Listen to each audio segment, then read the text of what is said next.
오늘 여러분의 인생은 어떤 길을 가고 있습니까? 올 한 해 여러분은 어떤 길을 가고자 그 길을 가셨습니까? 어떤 사람은 출세의 길을, 어떤 사람은 부자 되는 길을, 어떤 사람은 행복해지는 길을, 어떤 사람은 성공하는 길, 또 어떤 사람은 신앙의 길을 걸어간다고 믿습니다. 그렇다면 여러분은 어떤 길을 가고 계십니까? 비록 인생의 고난이 찾아와도, 인생의 어려움이 찾아와도 주님이 우리에게 원하시는 길, 믿음의 거룩한 길을 걷는 저와 여러분이 되시길 주님의 이름으로 축원합니다. 성경에 보면 이 고난이라고 하는 단어가 등장하는데, 이 고난이라는 단어가 무려 119번이나 나온다고 합니다. 성경에 이 고난이라고 하는 단어가 119번, 꽤 많이 나오지요. 다시 말해서 이 기독교의 고난이라고 하는 단어는 절대로 빼놓을 수 없는 인생의 이 동반자와 같은 그런 단어라는 생각이 듭니다. 그래서 기독교에는 이 고난이라는 학교가 있다고 하죠. 이 고난의 학교는 세 개의 반으로 구성되어 있습니다. 첫 번째 반은 나는 고난을 견딜 수밖에 없다, 그렇게 말하는 반이라고 합니다. 이 반에서는 고난을 멍해로 생각하는 사람들이 그곳에 모여 있다고 하지요. 두 번째 반은 나는 고난을 견딜 수 있다고 말하는 사람. 이 반은 고난을 견디는 훈련을 잘 받아서 고난을 당할 때 하나님 말씀으로 이기는 사람들이 모여있는 그런 반이라고 합니다. 세 번째 반은 나는 고난을 겪을 필요가 있다고 말하는 반입니다. 이 반은 고난이 짐이 아니라 하나님의 자녀임을 나타내는 표시이고, 고난을 당하면 오히려 기뻐하는 사람들이 모여 있다고 합니다. 그렇다면 여러분은 어떤 반에 속하여 있습니까? 나는 고난을 견딜 수밖에 없어. 나는 고난을 견딜 수 있어. 나는 고난을 겪을 필요가 있어. 여러분들 어떻게 말하십니까? 내게 고난이 찾아왔을 때 나는 고난을 견딜 수밖에 없어. 정말 멍이라고 생각하고 그 고난을 억지로 버티고 견디는 사람이 있는가 하면 나는 고난을 견딜 수 있어. 왜? 주님이 주시는 힘으로 나는 고난을 이길 수 있다고 말하는 사람이 있는가 하면 나는 고난을 겪을 필요가 있어. 왜? 그 고난이 나에게 복이 되고 나에게 기쁨이 되기 때문에. 여러분은 어떤 반에 속하여 있습니까? 우리의 인생의 고난이 짐이 아니라 성경이 말한 것처럼 고난이 내게 유익이라고, 그래서 그 고난을 기쁨으로 감당할 수 있는 믿음의 성도가 되시길 주님의 이름으로 축원합니다. 사실 오늘 이 본문의 디모데후서는 바울이 비장한 각오로 쓴 편지입니다. 바울이 아들 이상으로 사랑하는 이 디모데에게 마지막으로 보낸 이 편지의 내용이 오늘 본문의 말씀입니다. 이 디모데 후서의 배경이 이렇습니다. AD 67년에 로마에서 큰 화재가 일어났습니다. 이 엄청난 화재가 일어난 후에 당시 황제였던 이 네로가 이 정치적인 이유로 화재의 원인을 기독교인들에게 돌리게 되지요. 그로 인해서 수많은 기독교인들이 핍박을 당하기 시작합니다. 십자가 처형을 당하고 장작더미에 쌓여 화형을 당하고 이 콜로세움에 갇혀 사자의 밥이 되는 그러한 무참한 핍박과 고난을 당하게 되었습니다. 이런 엄청난 핍박을 당하고 있는데 그때 마침 로마에 도착한 이 바울도 체포가 돼서 감옥에 투옥이 되는 상황이었습니다. 그런데 감옥에 갇힌 와중에도 이 바울이 디모데에게 전하고 싶었던 메시지 두 가지가 오늘 성경에 기록되어져 있어요. 그 첫 번째가 복음과 함께 고난을 받으라는 것입니다. 오늘 본문을 우리 다시 한번 읽어볼까요? 본문 말씀 함께 읽습니다. 시작. 그러므로 너는 내가 우리 주를 증언함과 또는 주를 위하여 갇힌 자 된 나를 부끄러워하지 말고 오직 하나님의 능력을 따라 복음과 함께 고난을 받으라. 말씀을 준비하면서 새삼 발견한 게 뭐냐면 바울이 디모데를 얼마나 사랑했는지 성경 곳곳에 기록되어져 있다는 거죠. 한번 우리 성경을 같이 볼까요? 디모데후서 1장 3절 말씀부터 보면 이렇게 말합니다. 우리 같이 읽어볼까요? 시작. 내가 밤낮 간구하는 가운데 쉬지 않고 너를 생각하여 정결한 양심으로 조상적부터 섬겨오는 하나님께 감사하고 내 눈물을 생각하여 너 보기를 원함은 내 기쁨이 가득하게 하려 함이니 이는 내 속에 거짓이 없는 믿음이 있음을 생각함이라. 쉬지 않고 내가 너를 생각하고 내 눈물을 생각하고 내 속에 거짓이 없는 믿음이 있음을 내가 생각한다. 디모데를 향한 바울의 이 애절함이 이 성경 말씀에 녹아져 있지 않습니까?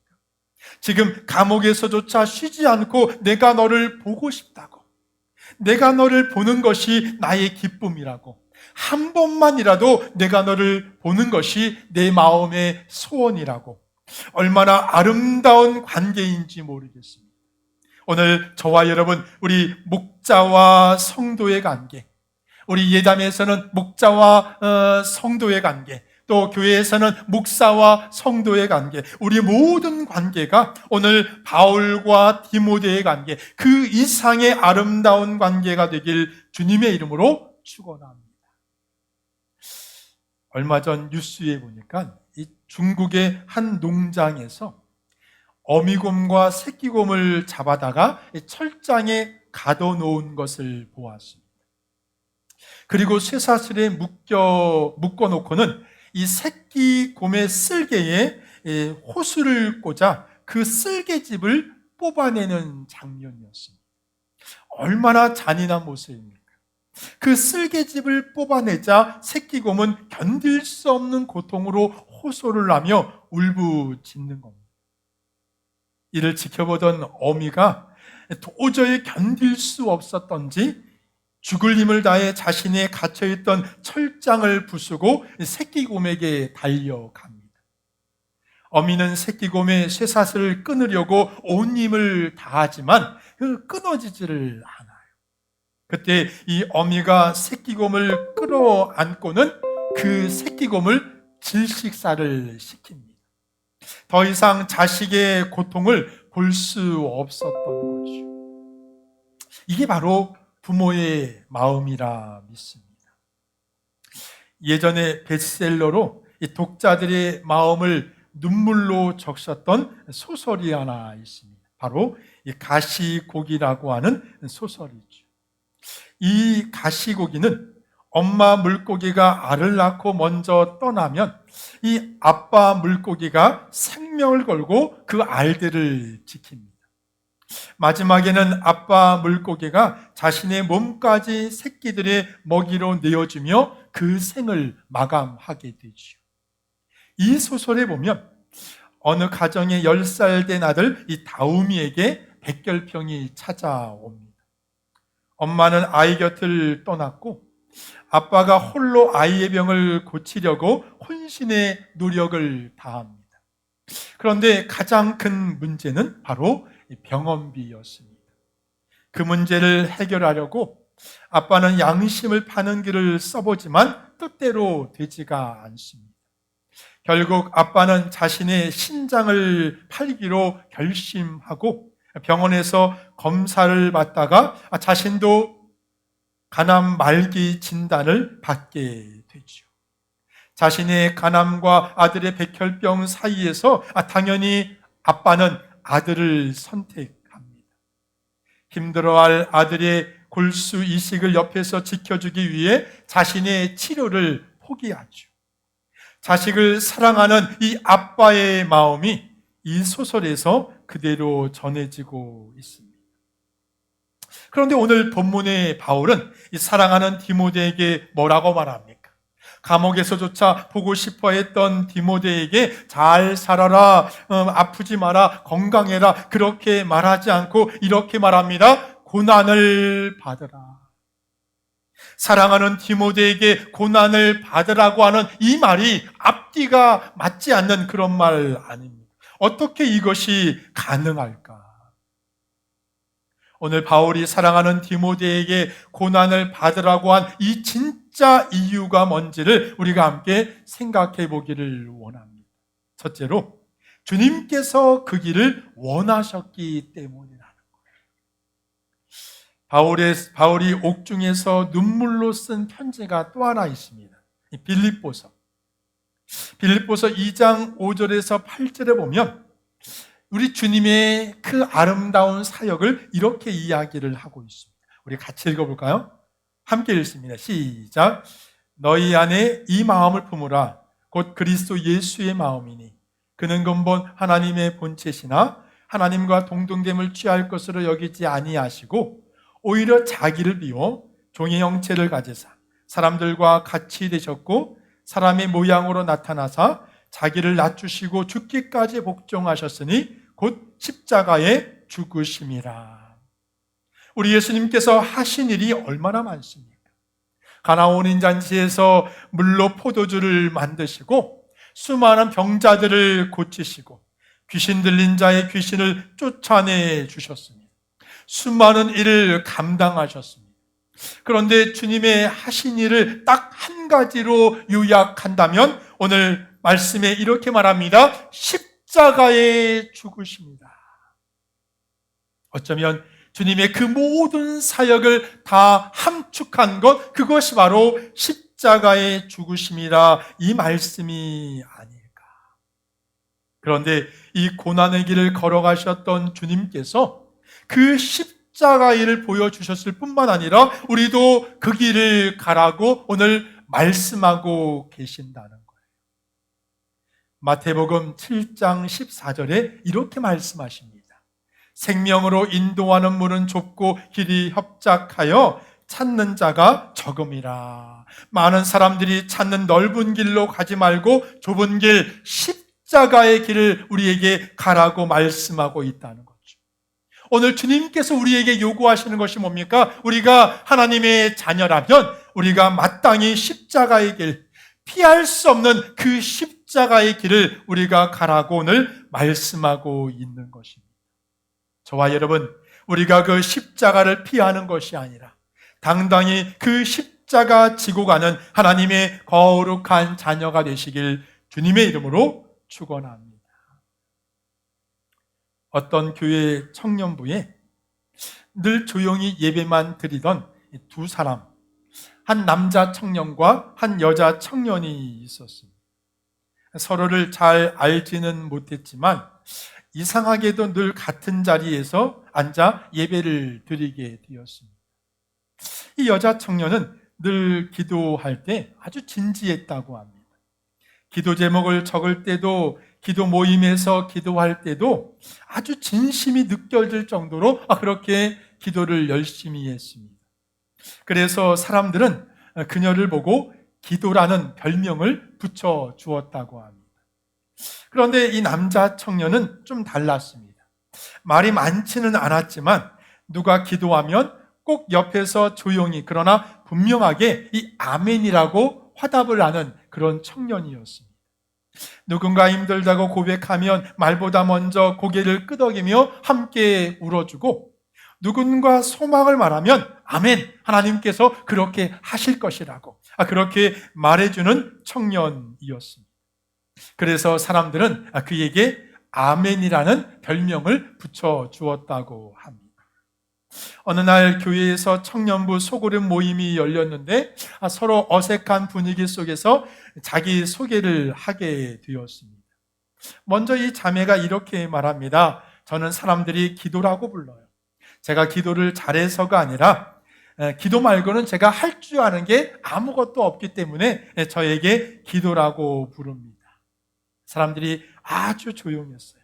그때 이 청년이 그 정적을 깨고 이렇게 말합니다. 저는 아멘입니다.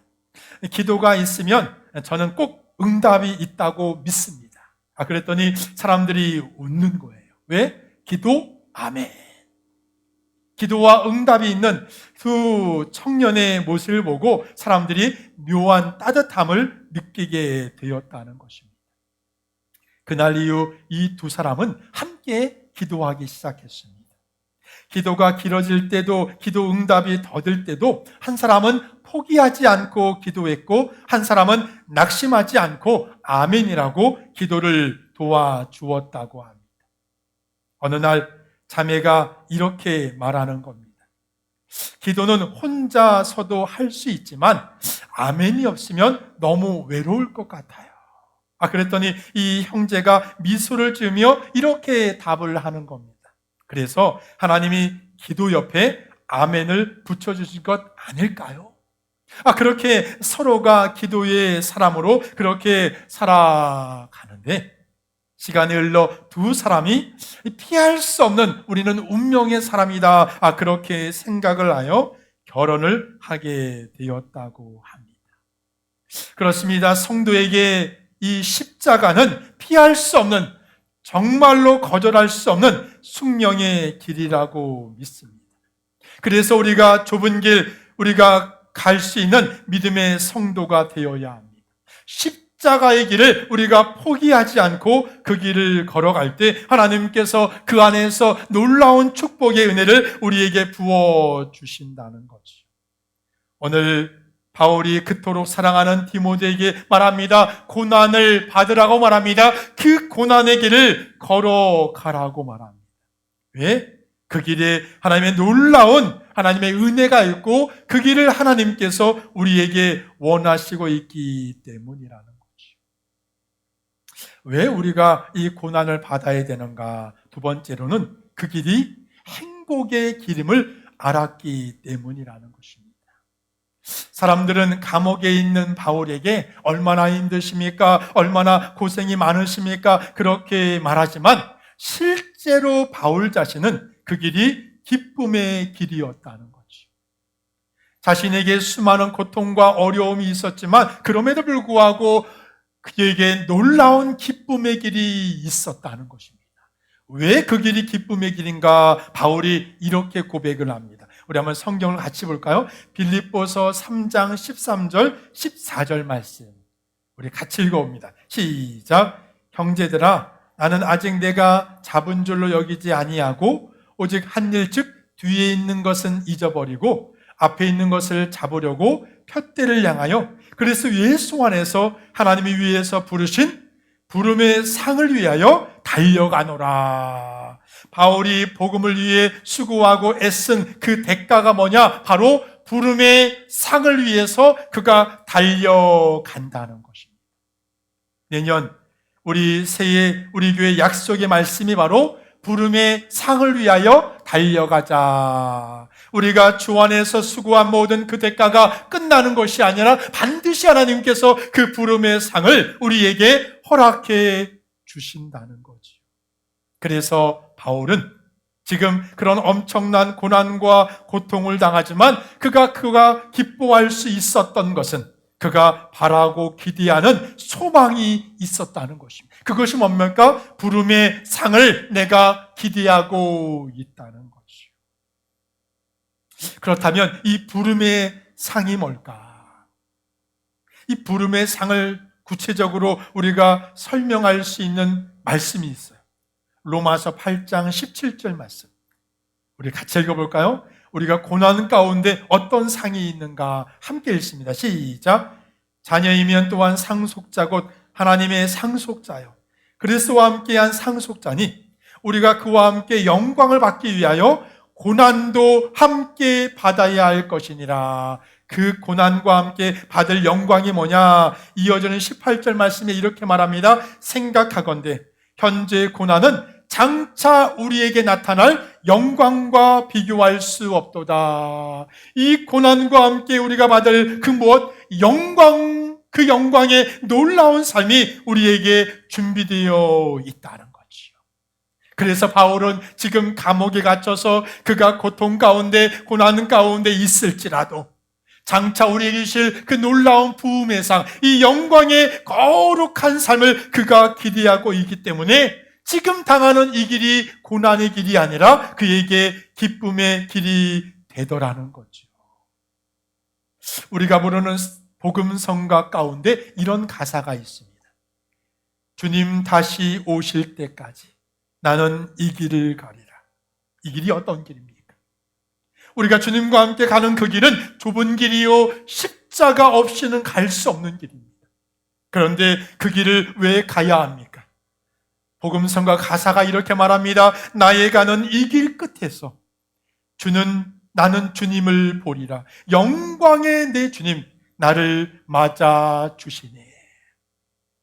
그렇습니다. 우리가 십자가의 길을 가면 주님께서 그 영광 가운데 우리를 맞아 주신다는 거죠. 그래서 우리가 좁은 길, 그 십자가의 길을 우리가 가는 거 아닙니까? 어떤 기사에 보니까 이 자살을 거꾸로 하면 살자, 역경을 거꾸로 하면 경력이 된다고 합니다. 우리가 뒤집어 보면, 우리가 제대로 보기만 하면, 우리가 주위를 둘러봤을 때 우리가 살아갈 힘이 생기는 이유가 뭡니까? 그 역경을 이기고 나면 삶의 훌륭한 경력을 하나님께서 우리에게 주신다는 거죠. 이 부름의 놀라운 상을 우리에게 허락해 주신다는 것입니다. 교회는 다녔지만 신앙생활은 형편없었던 이 총알 택시기사와 교회 목사님이 천국에 가게 되었다고 합니다. 이 목사님은 자신이 총알 택시기사보다 훨씬 더 칭찬을 많이 들을 거라는 그런 기대가 있었습니다. 그런데 하나님은 이 총알 택시기사를 더 칭찬하시는 거예요. 그래서 기가 막혀서 그 이유를 물어봤더니 하나님께서 이렇게 대답을 하더랍니다. 야, 너는 늘 사람들을 졸게 했지만 이 총알 택시기사는 사람들을 늘 기도하게 했단다. 그렇게 말하더랍니다. 여러분, 우리가 마지막 때에 우리가 부름받아 주님 앞에서 받을 상급을 우리가 기대할 수 있는 믿음의 성도가 되기를 원합니다. 내가 기대할 그 상을 누릴 만한 그런 확신의 믿음의 삶을 살기를 원합니다. 주님 마지막 때에 주님께서 우리 곁에서 우리에게 그 영광의 길, 그 기쁨의 배를 우리에게 허락해 주실 때 그것을 마음껏 누릴 수 있는 믿음의 거룩한 성도가 되시길 주님의 이름으로 축원합니다. 둘째로 바울이 디모데에게 전하는 메시지는 오직 하나님의 능력을 따라. 본문을 보십시오. 복음과 함께 고난을 받는데 우리가 어떻게 받는가? 성경은 이렇게 말합니다. 같이 읽습니다. 시작. 그러므로 너는 내가 우리 주를 증언함과 또는 주를 위하여 갇힌 자 된 나를 부끄러워하지 말고 오직 하나님의 능력을 따라 복음과 함께 고난을 받으라. 우리가 고난을 그냥 받는 것이 아닙니다. 그 고난을 우리가 어떻게 이기고 어떻게 감당하고 우리가 어떻게 그것을 우리가 이길 수 있느냐, 이렇게 말합니다. 오직 하나님의 능력을 따라. 주님이 능력 주시며 주님이 우리에게 힘 주시면 주님이 우리와 함께 하시면 이 복음과 함께 내가 고난을 감당할 수 있다는 거예요. 오늘 저와 여러분, 우리도 이 고난을 감당해내길 원합니다. 그 십자가의 길, 그 좁은 길, 그 좁은 문으로 우리가 들어가기를 원합니다. 그런데 내 힘으로가 아니라, 내 능력으로가 아니라, 내 재주로가 아니라 하나님의 능력을 따라, 오직 하나님의 능력을 따라 우리가 잘 감당할 수 있는 하나님의 자녀가 되시길 주님의 이름으로 축원합니다. 우리 하나님 얼마나 좋으신 분입니까? 야, 고난 감당해. 어려움이 있어도 참아내야 돼. 그렇게 말씀하신 것이 아니라 내가 너에게 능력 줄게. 내가 너와 함께 할게. 내가 너에게 목자가 되어줄게. 주님께서 우리와 함께 하시면 우리가 넉넉히 승리하는 믿음의 성도가 될 줄로 믿습니다. 바울은 빌립보서에도 이렇게 말합니다. 나는 모든 것을 할 수 있다. 그러나 내게 능력 주시는 자에서 내가 가능하다. 그렇습니다. 모든 것을 할 수 있습니다. 가난할 때에도 부유할 때에도 어려울 때도 힘들 때에도 그 어떤 형편에도 내가 감당할 수 있습니다. 그러나 내게 능력 주시는 자 안에서 주님이 나와 함께 하시면, 주님이 나를 인도하시면, 주님이 내 곁에 계시면 내가 감당할 수 있다는 거죠. 오늘 저와 여러분, 우리가 이 은혜의 삶을 살아가는 저와 여러분 되시길 원합니다. 하나님의 능력을 입어서 그 어떤 것도 감당하여 복음 앞에서 그 고난을 감당하여 승리하는 하나님의 자녀가 되시길 주님의 이름으로 축원합니다. 딸만 6인 가정에 어느 날 엄마가 가장 친한 친구로부터 아주 예쁜 인형 하나를 선물로 받았다고 합니다. 그런데 문제가 생겼어요. 이 아이는 6이고 인형이 하나이다 보니까 이걸 누구한테 줘야 될지 난감했습니다. 엄마는 고민 끝에 이렇게 말합니다. 오늘 제일 말을 잘 듣는 사람에게 이 인형을 줄게. 그랬더니 이 말을 듣자마자 6명의 딸이 동시에 한 목소리로 이렇게 대답을 하더랍니다. 에이, 그럼 아빠 거네. 아빠가 제일 말을 잘 듣나 봐요. 이 아이들이 다 알고 있었어요. 여러분, 오늘 우리는 누구의 말을 잘 듣습니까? 오늘 주님께서 우리에게 이렇게 말씀하십니다. 주님 오시는 그날까지 우리가 그 길을 가라는 것입니다. 좁은 문, 좁은 길, 나의 십자가 지고 가라. 내가 가는 이 길 끝에서 주의 영광을 보리라. 오늘 주의 음성을 듣고 오늘 바울처럼 복음 때문에 고난을 당하고 핍박을 당하고 손해를 보고 비난과 우리가 모함을 당할지라도 그 길 끝에서 주님이 계신다면 우리가 넉넉히 이기고 승리하는 믿음의 성도가 되시길 주님의 이름으로 축원합니다. 그러면 좁은 길이 영광의 길이 되고 그 십자가의 길이 우리에게 넉넉히 축복의 길이 될 줄로 믿습니다. 그 길에서 주의 영광을 맛보는 하나님의 거룩한 자녀가 되시길 주님의 이름으로 축원합니다.